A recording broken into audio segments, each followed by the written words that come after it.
是公视第一台，刷落来请收看咱的新闻。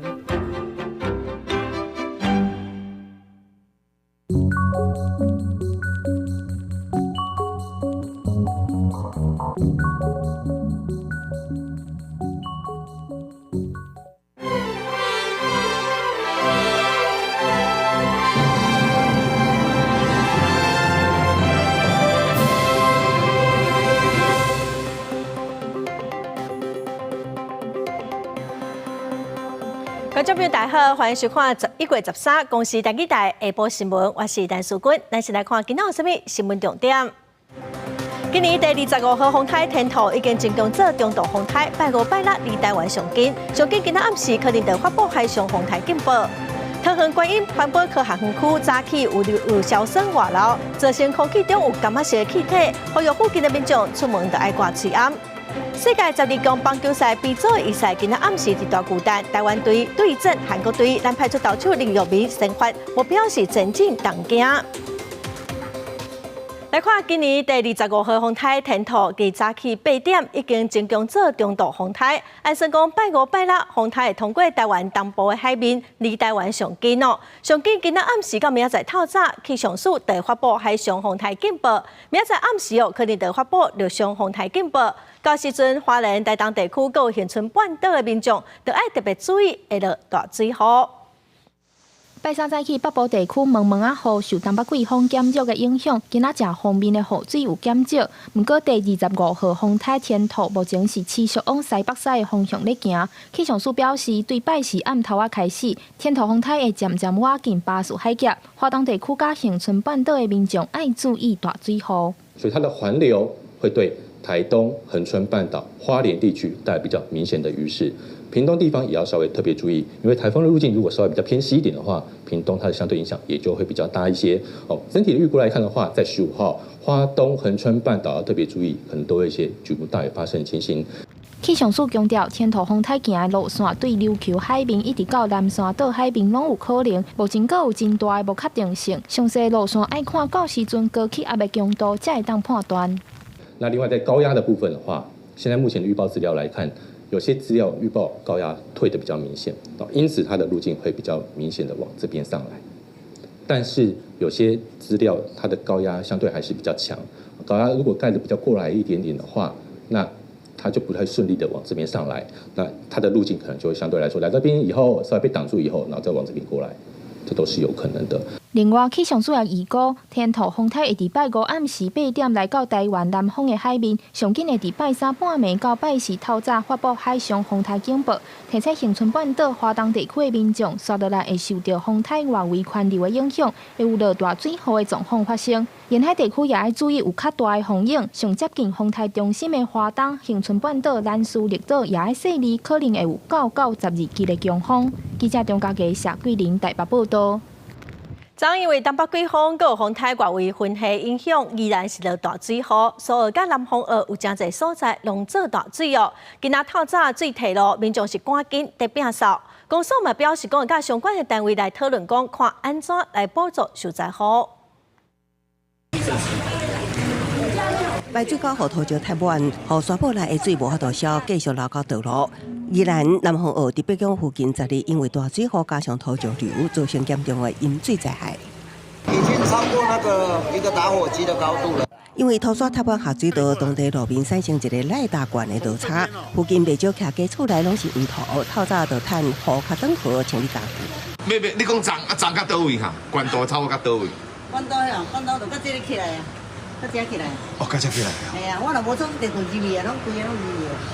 所有信号路淹水管道也捌达到1公尺，居民透未摒扫，才从厝内摒清气，因为真侪家具电器拢已经害了了。赶快把东西搬上去，搬到2楼。我们有东西坏掉嘛？有啦，冰箱、洗衣机、冷冻柜什么都有啊，还有那个橱柜什么，也都有一些损失啦。会跟相关的单位来研议到底是否能够符合这个补助的标准来协助民众。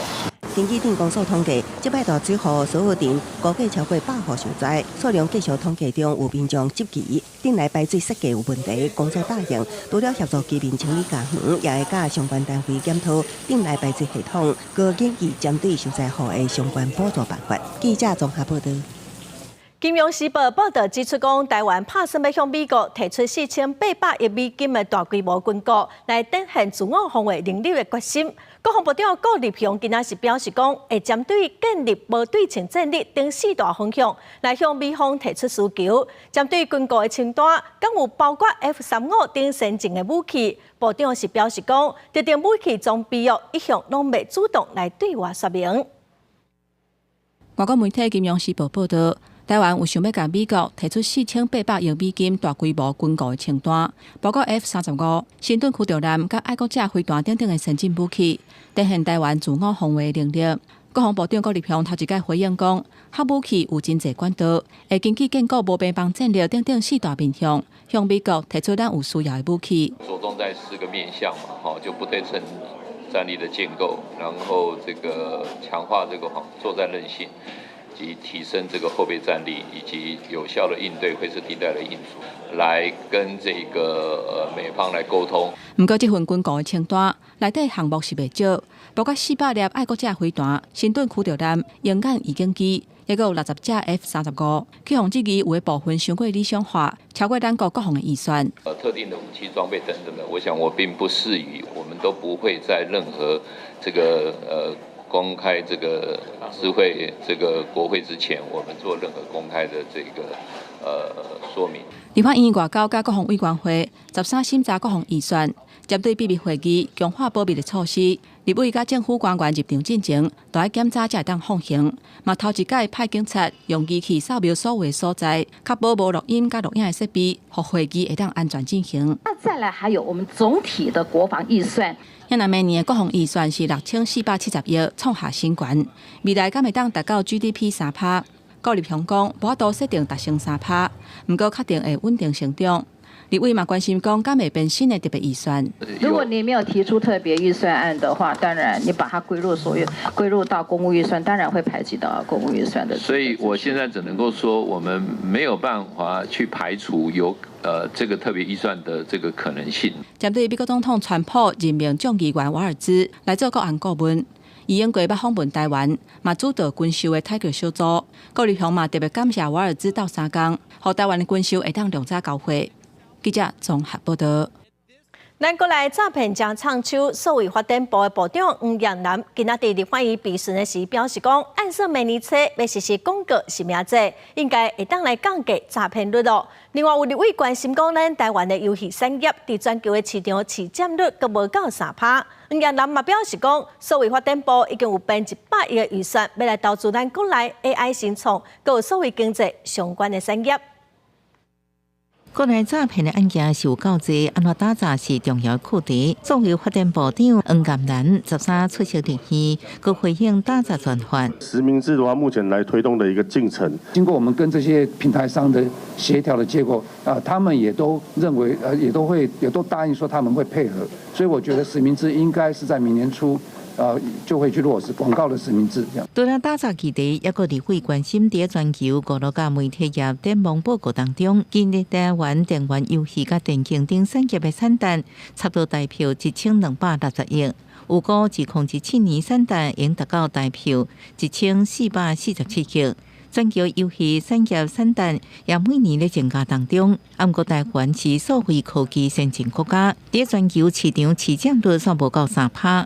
有立委认为，司法部的补助太少，应该多推广游戏产业，让世界认识在台湾。以投资的方式来辅助业者进行游戏开发，来促进台湾游戏及数位应用的产业发展。我想这个我们再回去看怎么样在我们的那个这个游戏的这个一个计划里面去做调整。有立委指出，台湾业者开发游戏，不过收益却无法度上大化，建议司法部协助国内游戏发行商建立全球行销能力，让游戏产业发光发展。记者综合报道。来看行政院伫10月中通过运动部组织法的草案，立法院今仔审议哦。有立委是质疑讲，运动部有400个人员的编制，也毋过目前咱的文官体系运动的相关人才哦，无遐尼济，爱多元聘用运动专业相关的人才，也毋过目前聘用的标准嘛无够明确。政府希望运动部上晚每年8月会当开始运作，要让台湾的运动发展走向后一个全新的阶段。不过400人的员野编制比目前体育署法定的员野156个，搁加真济。立委洪炳凯讲，文官的体系无遐济相关的运动专业人才。有没有严拟？譬如说像现在人才的培育，不管是选手、退役的国手，或是金牌的教练、金牌的选手，来进入我们的公部门，来为大众服务。而且是我们也希望能够借重这些有经验的这些所有的，我们在行政法或者这个教育人员任用条例里面相关的给予一些规范。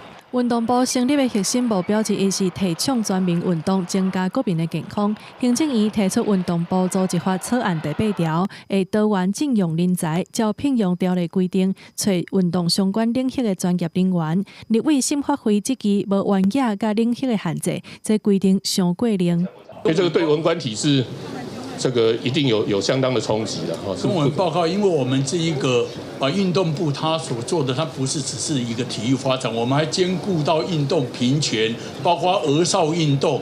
朝野立委对运动部的成立拢真支持，不过体育班是啥物人来管？各县市场馆的管理、协会的管辖，也个运动部到底要设伫倒位，拢也有真侪问题。要求教育部伫审查的时阵，要提出更较侪详细的说明。记者综合报道。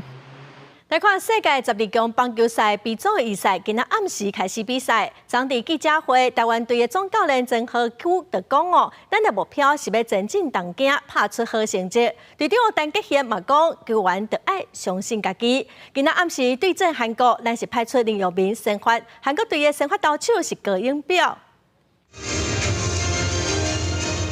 世界12强棒球赛隔5年搁举行 B 组比赛13开始，除了日本甲澳洲伫名古屋巨蛋进行开幕战，其他比赛拢伫台湾。台湾、韩国、古巴、多米尼加4队的总教练甲队长，拢伫比赛进行记者会叫阵，拢是要拍好每一场去东京。那我相信，我们的球员们，他们都想要利用这次的机会来证明自己。那也希望我们可以，期待我们可以打出一场一场感动的一个球赛。目标就是前进东京。작년 아시안 게임부터 우리 국가대표 세대 교체를 시작했습니다. 지금 잘 하고 있고 이번도 젊은 선수들이 어떤 대회를 잘 치를 수 있도록 잘했으면 좋겠습니다. 赛前记者会人真济，韩国媒体来至少20名，因为台北大巨蛋的第一场比赛就是台韩大战。中华队队长陈吉贤讲，韩国队28人名单，虽然26人第一摆拍国际赛，不过能力单拢真好。韩国这几年真是进步真紧，咱也袂输人。面对强劲的对手，基本上我们也不弱啦。当然就是要比了才知道嘛，然后正面去对决才知道，所以。我相信上了场选手不会保留，只会全力以赴。我觉得主场优势当然就是我们台湾的球迷都会来看我们比赛，这是最大的优势。全力以赴，相信家己。但吉贤甲詹普普拢讲，主场优势就是台湾球迷加油，会互对手真大震撼力甲压迫感。这摆预赛期间，中华队比赛全部伫台北大巨蛋的暗时，甲古巴同款，拢无需要连拍4场的球队。一般前回对球员调度、投手体力拢真有利。记者综合报道。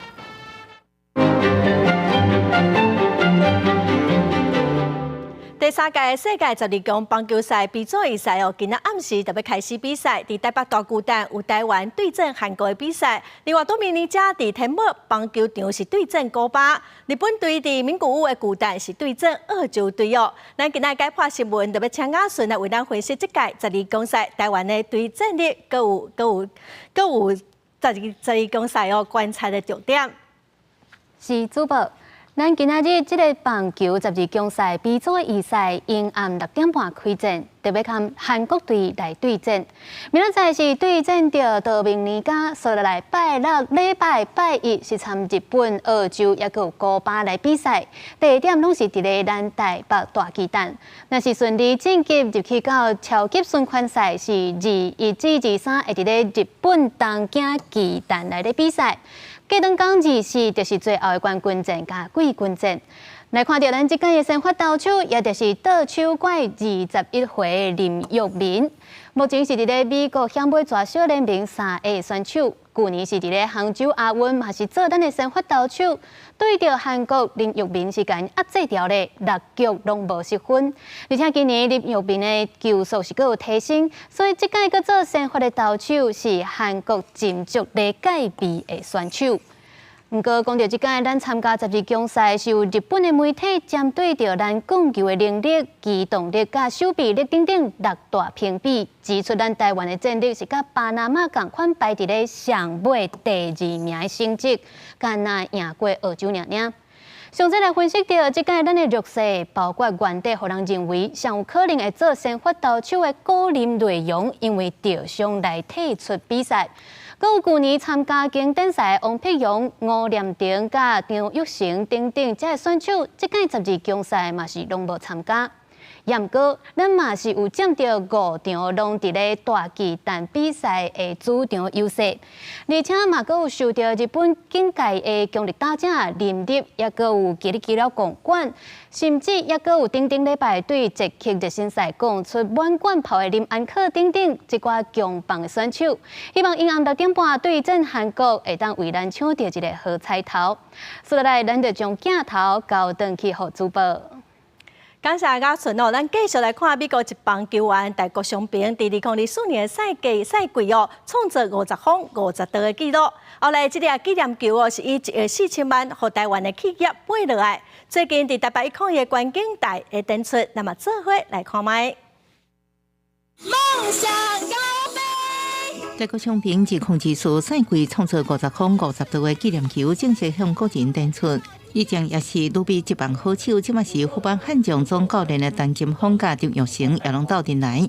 张玉成会用伫美国时阵追求梦想的座右铭分享给大家。其实，在追求梦想的过程当中，不要做到完美的自己。哦，不用一定要追求100%的完美。对，因为完美这2个字是局限了你的想要前进的目标。台湾优势资本进前用差不多1.4亿台票标大谷50轰纪念球，竞标成做史上上贵的纪念棒球。纪念球会伫101楼顶的瞭望台用各有特点的形式展出。应该是说一拍即合吧。对我的想法，然后可能也信任我在做公益方面的号召力，还有我的执行的能力，我们就是会好好的发挥这一颗球的价值。除了50轰纪念球，102大楼做年期也使用技术雷射投影机投影加做大型的棒球，提供亲像实景的视觉效果。这场梦想高飞特点甲公益结合，提供台湾观光甲棒球文化，将国际运动名称纪念收藏带予大家。更较希望吸引大谷翔平球迷国际观光客来台湾观光。台北102表示，这摆公益活动由台湾重量级球星陈金峰甲王建民的签名球棒球衫才收藏。同时也为2024世界棒球12强棒球赛中华队加油。记者综合报道。再来看，川普当选第47任的美国总统了后，内阁的人数大家嘛在摇。根据美国媒体的消息现任的联邦参议员卢比奥有可能是未来的国务卿。另外，捌伫美国特种部队的众议员瓦尔兹有可能是国家安全顾问的人选。We are not garbage. We are patriots who love America. And thank you for running, Mr. President. 2024选战期间，近一摆为川普下台做工，也显示卢比奥全力支持川普政策的路线。As a descendant of Cuban immigrants and someone who's been raised in a community of Cuban exiles, and as a man who cares deeply about the well-being of the Cuban people, one of my greatest hopes is to live to see the nation of Cuba and its people become free and open and democratic. We could very well be standing here today talking about the death of dozens, if not hundreds of Americans at the hands of Shia militias working as proxies for the Iranian regime. 为卢比奥伫参观前来公开讲话，因看出伊对南美左派政权甲北韩伊朗等国的强硬态度，被点名接任北京国家安全顾问、现任众议员的瓦尔兹。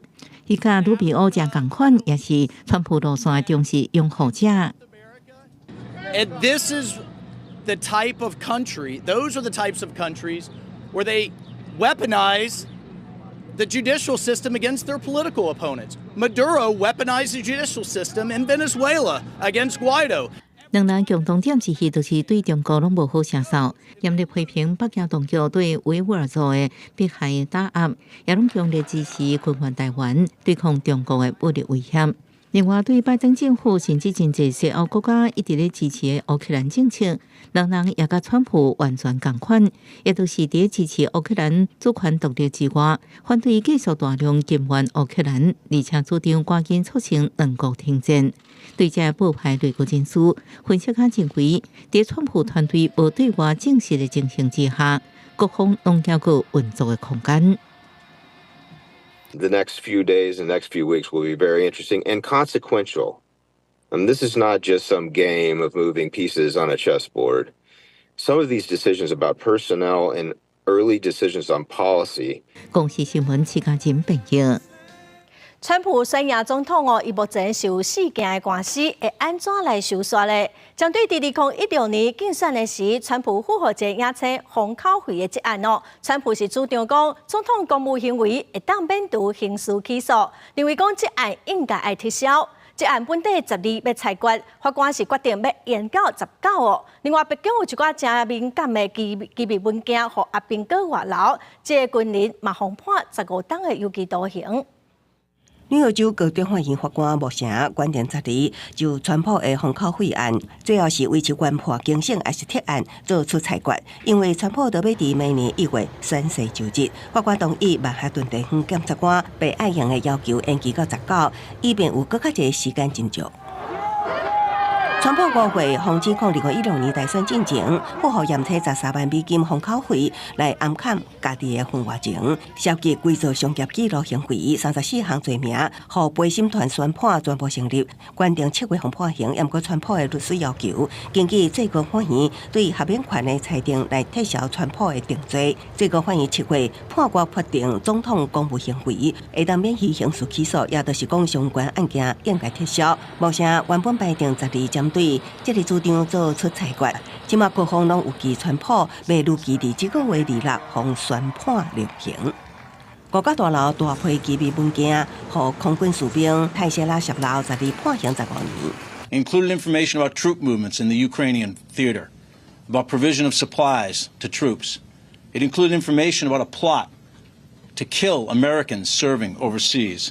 检察官表示，泰谢拉捌伫通讯应用程式 Discord 的私人电脑主机中分享机密资讯，佮俄罗家己有以色列、巴勒斯坦、叙利亚、伊朗甲中国的资料。以今年3月，对于调监保留甲传播各项资讯涉嫌触犯间谍法等6项罪名，4月方逮捕，佮真侪。公司新闻为您编译。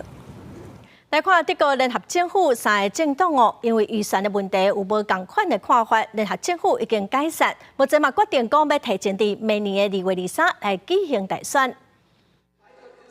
社会民主党、自由民主党、甲绿党联合执政的青阳顶联名，选举瓦解了后，主要的执政党社民党，就甲上大的在野党基督教民主党，就要提早大选的日期来讨论。社民党的总理小组倾向延到3月中。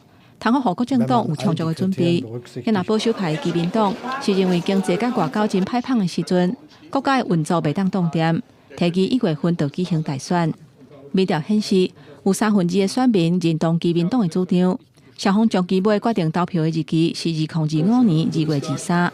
总统施坦迈尔12核准大选的时停，国会会伫后个月16对小组进行信任投票。按算投票结果，小组应该袂过关。Gelegenheit nutzen. Der 23. Februar ist jetzt eine Gelegenheit für die Bürgerinnen und Bürger, die notwendige Richtungsentscheidung zu treffen. Wollen wir in Deutschland einen Politikwechsel oder sollen nur Gesichter ausgetauscht werden? Ich plädiere für einen Politikwechsel, weil sich die Rahmenbedingungen so dramatisch verändert haben, dass wir auch über politische Grundfragen neu entscheiden müssen. Aber das 自由民主党党魁，也就是原地做联合政府财政部长的林德纳，正正是互执政联盟帮盘主要的人物。伊甲小组对2025年欠缺预算的问题已经无共款。社民党甲绿党是倾向扣税甲机制，也若自民党是主张遵守莫阁增加债务，落实预算平衡。地主林德纳伫初六去互小组开除。bleibt. Wir haben nicht nur den Überfall russischer Truppen auf die Ukraine erlebt, sondern wir haben auch der Ukraine geholfen. Wir haben aber auch wichtige wirtschaftliche Stabilisierungseffekte in Deutschland geschaffen. Wir haben den Menschen unter den Arm gegriffen und so soll es eben auch in Zukunft bleiben. Jetzt geht es um Erfahrung und Kompetenz und da bin ich sicher, ist Olaf Scholz der richtige Kandidat. 小组领导的青阳顶联盟是德国头一个3党的联合政府。最近这几个月以来，针对建筑物联关法、公平津贴、减少增加债务、甲难民等等的议题，争论是愈来愈激烈。3党的支持率拢伫降低，联合政府的支持率是创下历史的新低。也若为各政党的支持率来看，中央偏右派的基民甲基社党联盟以32%的支持率，目前是排第一。公司新闻王慧文编译。来看中国的珠海有一个62岁查甫人哦，亲像是因为对离婚财产的分配无满意，赛车冲入去体育中心哦，挡着真侪长个运动的民众，造成35个人死亡，45个人受伤。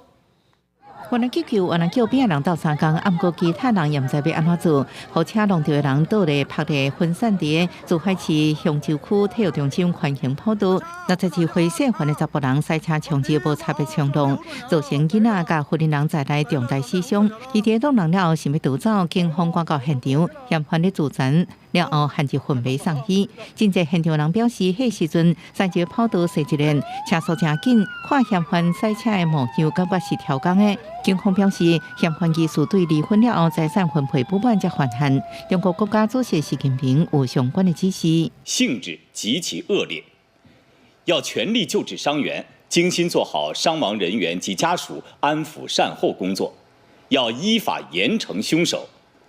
各地区和有关部门要深刻汲取教训。在现场有人用火蜡烛哀悼罹难者。为什么不能进去啊？对工作人员不能进。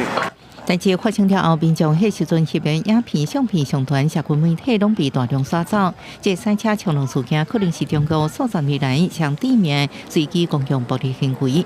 中国今年已经发生真侪暴力事件，包含这月山东大规模多情攻击造成71人死亡，迄时阵也受到当局严厉审查。公司新闻王文玲编译。来看今年9月，有一个细皮的查甫人哦，骑独赛车经过新德市的虎林国中，驶颠倒向去弄到奥多摆，造成一个人死亡，6个人受伤。检方今仔对这个驾驶提起公诉。这个细皮查甫人骑独赛车，佮超速，佮驶颠倒向去弄到骑奥多摆载孙仔的阿嬷。阿嬷当场死亡，查孙仔受伤真严重。警方调查发现，讲这个驾驶哦，迄天是一边输毒品，依托迷子一边赛车。伫前一天哦，佮使用真侪款无共款的毒品哦。检方以骑独赛车致死，佮有过失伤害等罪，对伊提起公诉。再来看桃园观音环保科学园区，今仔早起有气体外流，空气中有一寡柑仔色气体，消防局随出动来处理，环保局嘛到现场来监测空气的品质。厂商伫咧处理硝酸的时候，无细入去外流，所以是呼吁大潭里佮有保生里的民众出门都爱挂嘴暗，做好防护。画面内底柑仔色的气体是一直为工厂清出来。伫桃园市观音区宽科路秀林环境科技公司，早起差不多7点发生气体外泄的意外。消防局接到通报了后，随派18个消防员、7台拍火车甲2台救护车去抢救，加在无人伤亡。现场的气体嘛无够一直清出来啊！就忽然听到砰一声，就对，就红烟了，然后我们就撤出来，这样。味道就是酸气的味道。发生气体漏泄事故的这间工厂是专门咧处理化学垃圾水的。伫咧处理硝酸垃圾水的时阵，无细字流出来，甲金属反应了后，产生有刺激性的气体。桃园市环保局甲环境部技术小组拢有去监测，检测的结果，工厂附近并无验到氢氟酸、甲酸性的气体。稽查时，黄棕色气体外泄已经获得控制。那为该厂已违反空污法33条最重可开罚2000万的罚款。消肺部呢，这强酸盐的刺激呢，会造成肺部的急性水肿啊、呼吸道水肿啊，那刺激到呼吸道的神经肌肉呢，也会造成呼吸道气管收缩呢，就会像气喘。环保局用电脑模拟，伫事故的现场是吹东北东风，风向海边吹，风速是1秒8公尺，研判对附近的影响无大。不过，要是提醒伫风尾大潭里甲保生里的居民，都要注意。医生嘛提醒，硝酸的气体有刺激性，挂嘴暗是无效的。上好的方式是甲窗仔门关好条，尽量莫出门，较袂去触到这个气体。若是有呼吸道症状，就要赶紧互医生看。记者综合报道。来看台中地检署针对创意书房失证的网站起诉6个人，检方指出讲，这案受害的人数有863个人哦，其中有45个人未成年，有一个姓陈的嫌犯是补习班的老师，伫补习班将闭路器偷袭学生，还有同事，佮侵犯未成年的少女，恶行重大，请求法官重判15档。涉案嫌犯获警方带回。检警侦办创意书房 SCP-OAT 社群顶性影像偷袭群组，7月发动全台大搜查。台中地检署最近侦结，认定姓黄的嫌犯等6个人涉犯组织犯罪条例、刑法、二校性剥削条例、甲洗钱防治法，向法院提起公诉。不过民众出入公共场所，也是惊去用偷袭。近期像那个翠上面，其实也有。女生有发说，她其实最近有被偷拍的事件。那其实我相信当下，女性都会是一个很紧张的状态。比如说去厕所那种，她会多注意有没有其他人在。对，会特别去看有没有什么镜头或什么。对。检方表示讲，社群的成员姓黄的嫌犯等人，按2023年开始，踮台中南投的小吃店、导游店，装微型的摄影机偷袭。另外一个姓陈的嫌犯是补习班的老师，2015开始涉嫌威胁未满14岁的少女。搁伫补习班便所装闭路器偷袭未成年学生查某同事，受害者总共863人，其中45个未成年。陈姓被告自104年间起，利用担任补习班教师机会猥亵未满14岁之少女，且在补习班厕所私自装设密录器偷拍他人性影像，并重制及以电脑合成不实性影像对外散布。本案清查被害人数达30人。台中市刑大强调讲，上届发生偷袭案件的场所就是便所，警方有专业器材会当侦测，民众会当检查较会藏镜头的所在来保护家己。若看到偷袭，爱先搜证再报警。垃圾桶，然后或是卫生纸盒，或是有些会放那个香氛剂。这些地方可以多加留意。马桶它有一个凹槽的地方，其实可以用像我们手机可以去稍微拍一下，是不是有镜头？那其实都很明显看得到。检方向法院申请不收2案犯罪所得，总共73万外。另外，因为4单嫌犯侵害他人的隐私权，情节恶行重大，建议将当处刑15年有期徒刑。记者综合报道。来看嘉义有民众看到面册投资的信息，加入来的投资的群组，哄骗5000万。今仔这个受害者去嘉义县的警察局亲身来提醒民众哦，千万都唔通相信这款投资的广告。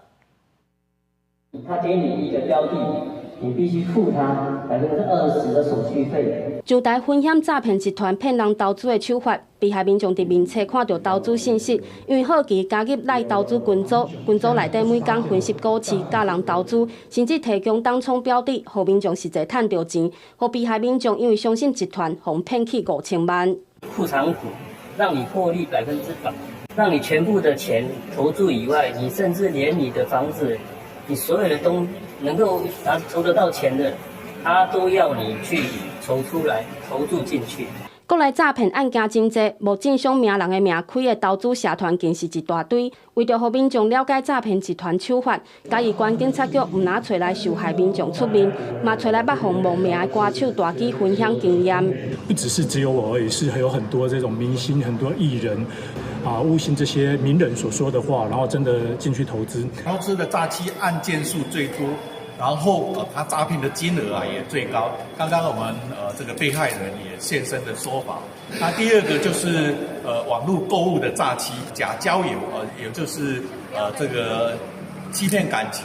警车将车手的车炸落来，假投资诈骗案件一直是嘉义县高发案件第1名。打今年1月到10月，警方主动的诈骗案件有162件，总金额超过8257万。侦破的诈骗集团有36件，抓到306人，并查扣不法所得大约722万。警方嘛，搁一摆提醒民众，唔通相信高报酬的投资手法，以免钱互骗了了。记者嘉义报道。来看立法院的教育文化委员会今仔有一场公听会，针对大学乱象来提出讨论。有教会团体是指出讲，即马有真侪大学教授爱兼行政、爱兼主管哦，这嘛是其中的一款乱象。伊嘛呼吁讲，教育部针对已经20档拢无修正过的大学法，应该赶紧来提出修正草案。为着落实学生参与根据大学法的规定，大学的校务会议学生代表人数至少要占整体10%。拜三立法院教文委员会针对高教的治理召开公听会，在场有教育工会团体指出，毋但学生的识趣要要义，也要关注无行政工课的老师占偌济比例。学生的代表的比例或者是参与，但是现在受到各界所重视，固然是重要的哈。不过我们发现，就是说，其实教师代表应该也蛮重要。在大学里面非兼行政跟非兼主管的教师代表应该要过半。虽然大学法有规范，教师代表要占整体校务会议人数1半以上，但是林世杰指出，这大学会甲兼行政工课的教师也算做教师代表。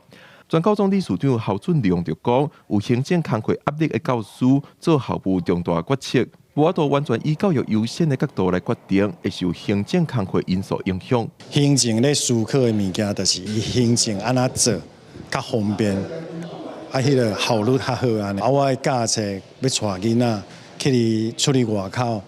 去参加一寡活动，还是啥物货？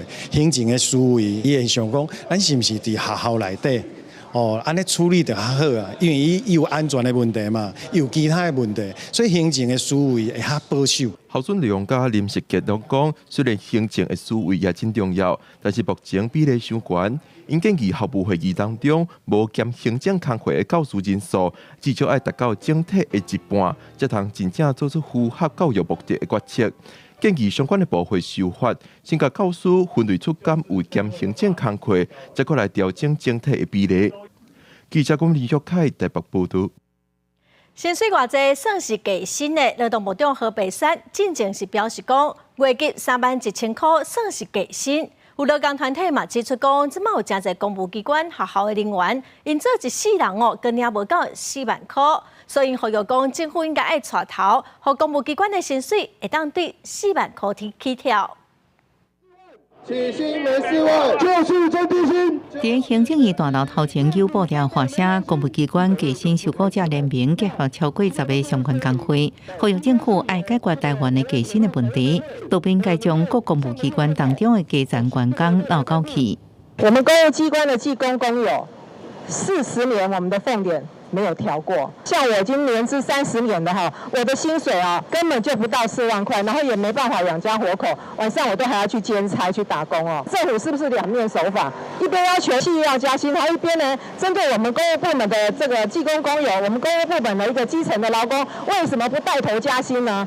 进前劳动部长何培山表示，国内薪水中位的1/3，差不多3万1。那台湾劳工薪水比这数字较低，都是低薪族。不过联名认为，即卖劳动环境当中，都算超过3万1，也无法度生存。希望政府应提悬公务机关受雇者起薪到4万，带头改善低薪的环境。请问他月入不到4万，他要怎么存钱？连国家基本的国营事业的员工和公务员都是这种低薪的时候，这个国家会有进步吗？我们公司成立17年来几乎都没有调薪，一直到11年，通过我们不断的抗争，甚至用罢工的手段，才勉勉强强调薪到3万多左右。一个政府机关，你自己带头说要加薪，然后就私底下去带头搞低薪，我觉得一点社会责任都没有。公务机关加薪受雇者联名，要伫个12月举办自救买鸡活动，佮提出邀请函予行政院，希望声音能互因听到，由政府经营之下单位做起，展带社会脱离加薪甲军贫。记者综合报道。咱看花莲这几天因为天灾真济，消防员是真疲劳。有花莲县议员佮指出讲，因为骹手无够，消防人员加班的时数，常常拢无法度正常报销一寡无法度消化的假，2天后就无准算咯，嘛无法度换钱，这实在是真无道理。因为地动1号风台花莲这几年的重大灾害，互消防员无用甲皮皮喘，也毋过救灾加班结果累积的时数煞无法度正常报销，休未还的假，2年了后也会归零，加班费上限也只当报到19000。超勤的这部分你要怎么补足？第二个是它多出来的补休的部分，领掉19000，人力不足，它就得要牺牲归零。归零的部分是合理的吗？多出的这个加班时数就是放假，它放不完啊。现在就是放不完，变成是全国皆然。另外，伫教育训练的部分，消防局也要求消防员爱用家己的假去上课。这对于消防员来讲，敢是公平？官府甲机关的看法不同。自驾部分，它目前是全国目前的一个趋势了，几乎。是用自己的加班时数，不就是对，他可以利用自己的加班时数来参加一些训练，我们认为是合理的。官府强调，这个问题拢是因为消防人力不足，已经逐年积极甲中央消防署调度，也毋过其实全国已经有部分县市开始修正补修办法，甲编列消防员加班费预算，希望互辛苦的消防员获利更加受保障。过去的这个加班换嘉奖的制度，在2023年的时候，其实就已经做一个废除了。工时薪制的这个工时累积的2年，期限就要到了。那如果不能换成补休假，那我们呼吁他。消防局应该要尽速的来折算加班费。另外，针对家己的假训练，消防员工作权益促进会也认为，教育训练用家己的假根本就是剥夺消防员的福利，因为这个训练也是为了工作，希望花莲县政府会当重视消防员的权益。记者综合报道。今年的流感虽然还未进入流行期，也毋过疾管署监测发现讲，流感季以来，流感重症有202例，26例死亡这2个数字拢是10天来同期上悬的。疾管署推测，可能是甲目前事件的 A 型 H1N1 的病毒有关系。另外，当病毒是新增加一个重症的个案，加在讲治疗了后已经出院了。今年流感疫情是来甲正凶，疾管署监测发现讲，这个流感季对10月以来流感并发重症加起来有202例，死亡有26例，拢创10年以来同期的新高。其中较少年的死亡个案是中部40多岁的女性，本身有着过癌，出现无法度喘气，去看医生的时阵已经伤病肺炎，住院第7天不治死亡。经过检验了后，发现讲伊感染的是致死率较高的 A 型 H1N1 流感病毒。这一波的这个病毒，特别是 A 型 H1N1 这个病毒可能感染之后比较容易导致重症跟死亡的情形。那这个 H1N1 一般来讲也是在我们各种的流感病毒当中杀伤力比较强的。另外，当病毒的疫情嘛持续在起嚟，顶礼拜全台湾就真是超过2万人次，含将一礼拜比是起嚟4.7%，创10年同期上悬，含今年一礼拜上悬的纪录。而且新增加一个当病毒的重症病例，是南部8岁查甫囡仔。11月初出现双脚无力这镜头，转进去大病院了后，收治伫交护病房，后来再带伊第6天就好起出院。有可能是这个同班同学的这个部分，也有可能这个社区的这个无症状的感染者的这一些接触啊，或者是飞沫的传染，都有可能是这个感染的来源。疾管署讲，当病毒疫情的高原期会持续到11月中下旬，一礼拜就诊的高峰会起到2.2万人次，按怎爱到12月底才会脱离流行期，但速度来流感疫情就过来，会伫12月入来到流行期，若天气变冷，嘛无排除时间的提前。这个月底专家会议会讨论讲，敢要看疫情的状况，提前扩大流感公费抗病毒药的使用。记者综合报道。抗生素乱用引起抗药性的问题是愈来愈严重。后礼拜是世界抗生素周，疾管署甲高雄的病院利用卫生教育巴士巡回展览要来呼吁民众爱正确来使用抗生素，避免抗药性的超级细菌出现，未来无药通用。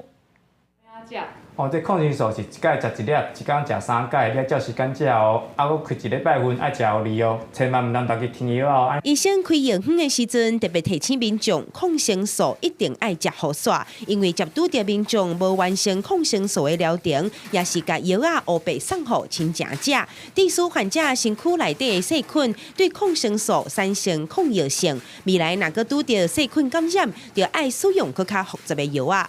因为药物的组合可能会产生更多的副作用或不舒服，所以原则上我们还是希望，如果药物可以保持它的有效性，那我们就不用使用到后线的抗生素，也不用组合2种以上的药物来治疗。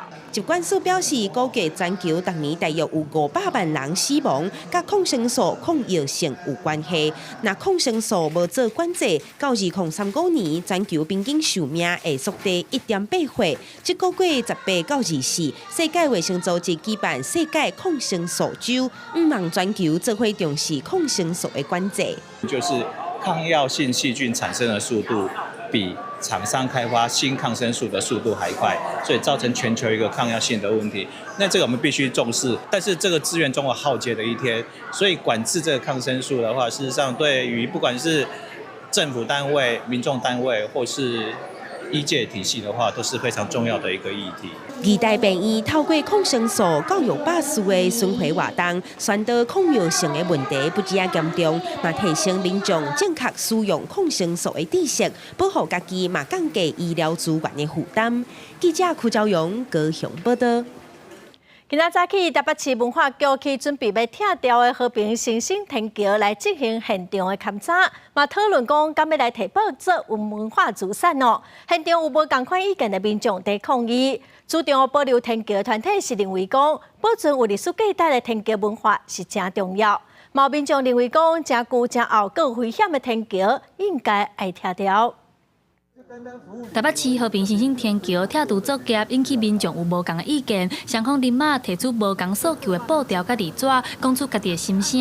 因为拜三台北市文化局要进行第1届公开的现场勘查甲审查会期，要审查和平新生天桥是毋是会当提报做文化资产。反对拆除的民间团体嘛以文化价值、城市基地做理由，希望台北市政府会当把这座天桥保留落来。而这座天桥，它除了我们原本在打的一个文化资产的记忆上面的在地这种文史风貌的记忆以外，它还有工程美学的部分。那所以让我觉得它其实是更应该要被保留下来，甚至有更多的讨论空间。不过支持拆除的当地居民表示，因拢已经住伫遮40冬啊，对文化保存的讲法并无认同。当地居民认为天桥是用心无悬，即摆无人咧爬悬爬低啊，有天桥颠倒无方便，嘛无存在必要。真的，我从来没有看过电影来这里拍的。一天能够有2个人过，我敢跟你保证，老人家不可能上天桥，知道吗？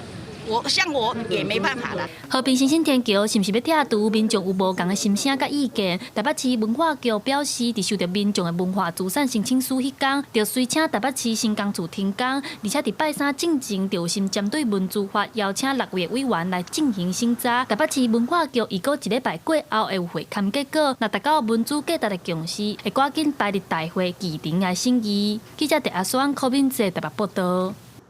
招牌的台中雾峰溪口里，佮有丰国里的民众哦，今仔宣布讲要成立自救会，因不满讲有业者拍算要伫当地来规划30公顷的市民园区开发案，伊嘛质疑市政府讲目前公立的灵骨塔使用率只有3成尔，敢佮有需要相关的开发的。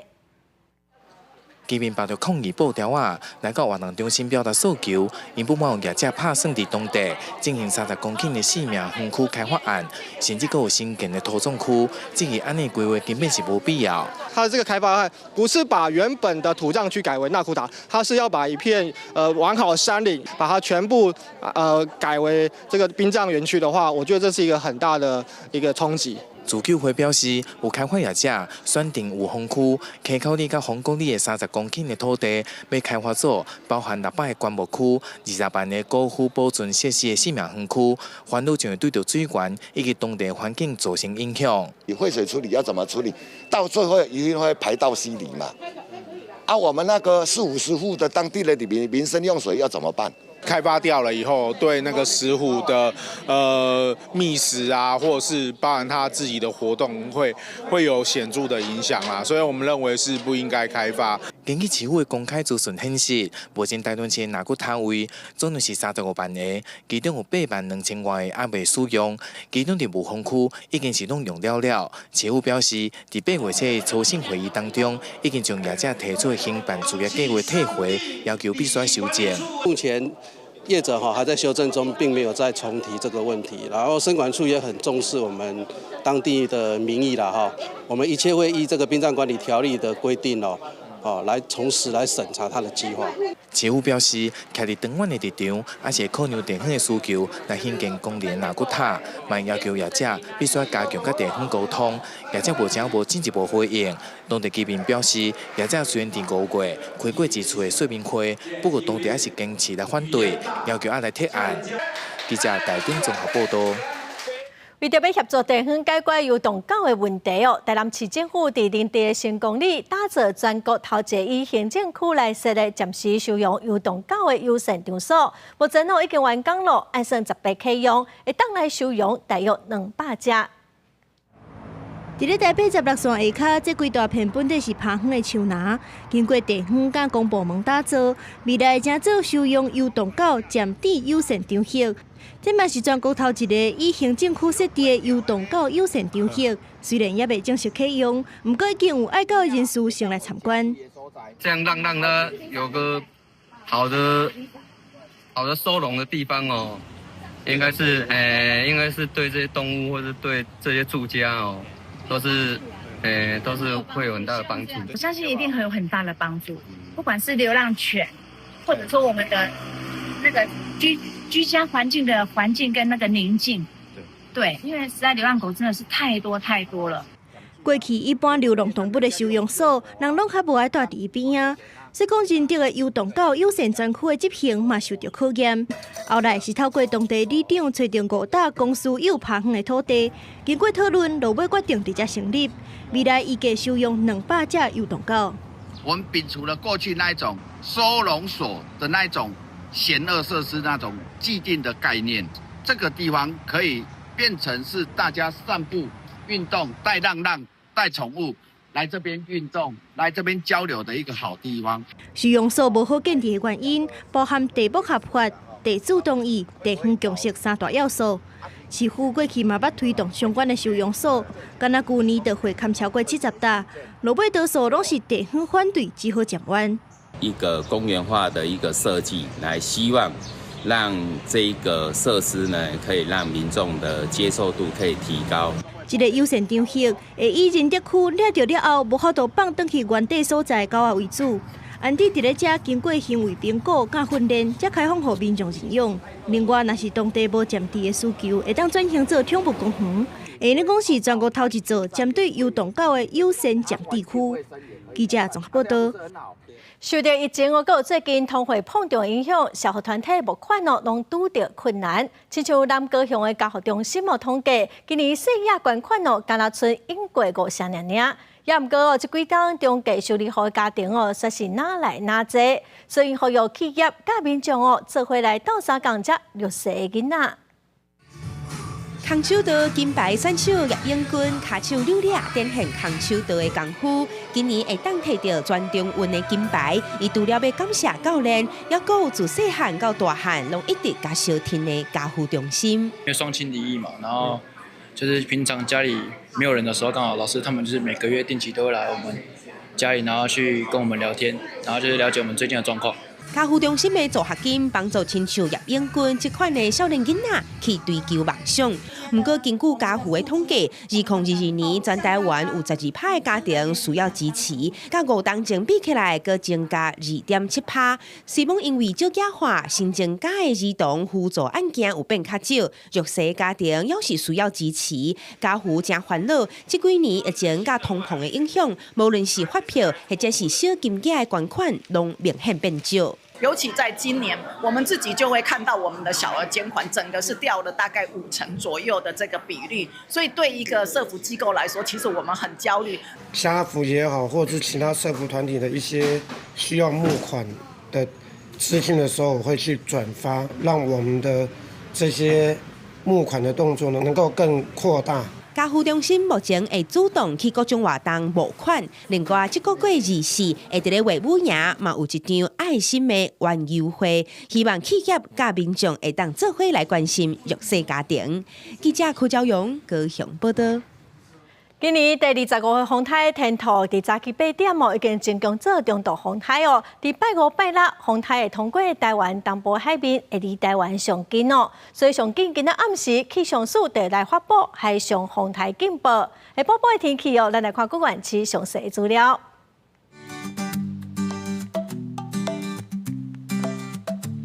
北部地区上低24度，上悬29度。中部地区上低24度，上悬29度；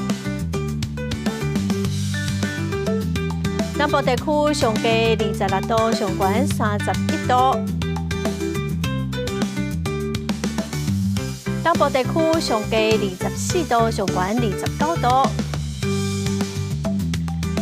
华岛地区上低21度，上悬26度。再来看未来3天的天气。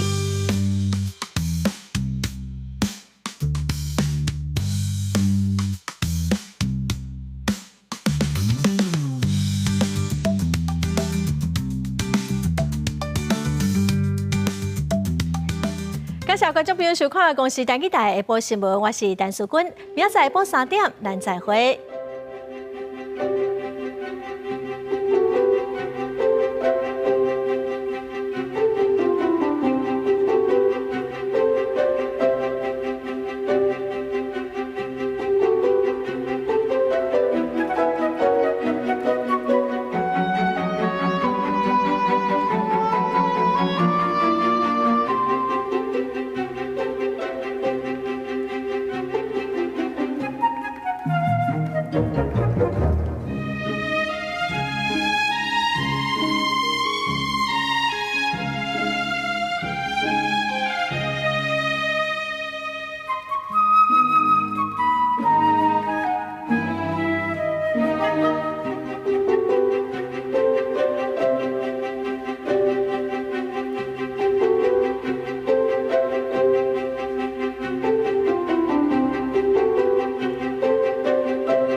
先过年。